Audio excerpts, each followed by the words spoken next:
L'histoire est un rétroviseur permettant de voir de l'en sort, un miroir pour le présent afin de mieux s'en sortir et une longue vue permettant de décider de son sort.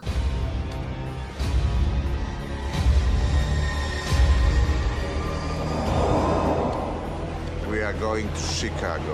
Aujourd'hui, le cliché qui fait croire que l'être haïtien est un sauvage qui ne sait faire que destruction et qui n'a aucune volonté de grandeur devient une vérité pour pas mal de gens. Mais entre-temps, combien de gens qui connaissent l'histoire de cet Haïtien qui est à l'origine des premières pierres de l'une des plus grandes villes, de ce qui deviendra l'un des plus grands pays? Honneur, respect, salutations pour tout le monde. Vous êtes sur GNMAC TV et vous suivez l'émission La Chronique de l'Histoire.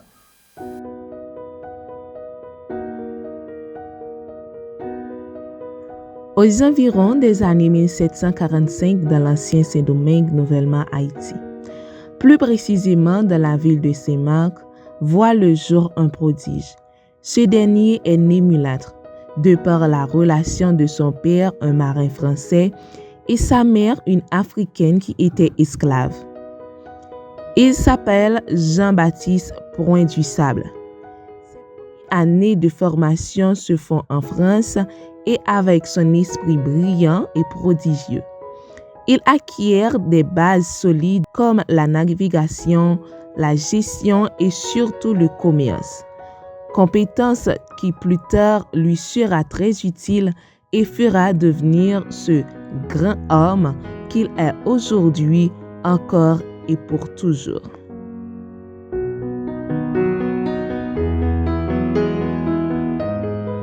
Sa grande histoire commencera vraiment à s'écrire vers les années 1765. En effet, cette année marque le début d'une nouvelle aventure pour Jean-Baptiste.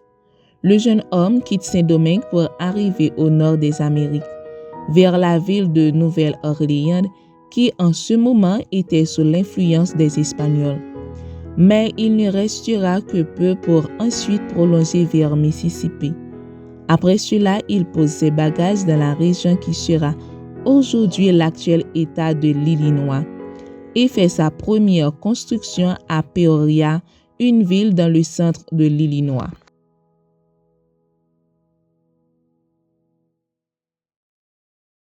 Fort Dearborn est l'une des constructions mythiques et symboliques de la ville de Chicago, mais la première est en réalité la deuxième maison de du Sable dans les années 1779. Jean-Baptiste Pointe du Sable est un grand visionnaire qui sait voir les opportunités à des lustres et qui peut construire un tout à partir de rien. Son sens aigu du commerce lui fait montrer un comptoir de commerce à l'entrée nord de la rivière de la ville. C'est un total succès pour lui.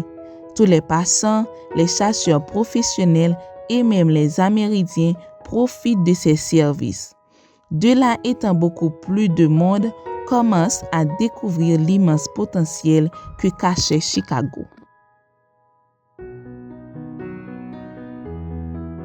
Quand le soleil brille, on ne peut qu'admirer ses rayons. Du Sable est d'un charisme et d'un capital sympathique sans pareil.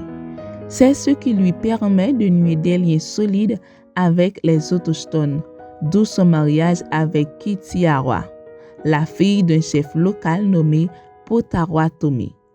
Au-delà de ça, il entretient de bonnes relations aussi avec les Français et Canadiens.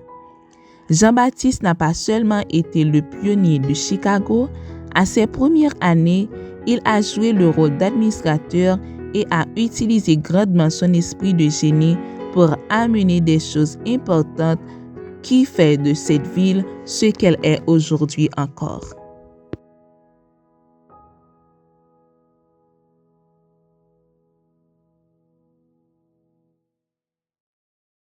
Aujourd'hui, Chicago est la troisième ville des États-Unis démographiquement, la plus grande du Midwest, la deuxième plus belle ville du monde selon un classement en 2021. C'est la ville qui est considérée comme le pionnier de la naissance des gratte-ciels. Chicago détient la plus grande bourse de matières premières agricoles au monde. Et si cette ville bat tous ses beaux records, le fondateur de cette dernière, en son nom, Jean-Baptiste Pointe-du-Sable en est pour beaucoup. L'histoire de Jean-Baptiste nous fait part de quelques leçons importantes, comme le surpassement de soi au-delà des limites. Son histoire nous montre que les origines ne peuvent pas freiner l'élan d'une personne déterminée. Par-dessus tout, elle nous enseigne que, malgré les situations compliquées et difficiles, on doit toujours rêver en grand et se donner les moyens de les concrétiser. Le présent est un cadeau. Profite du moment, en espérant que ce moment vous a été favorable. On vous dit donc à la prochaine.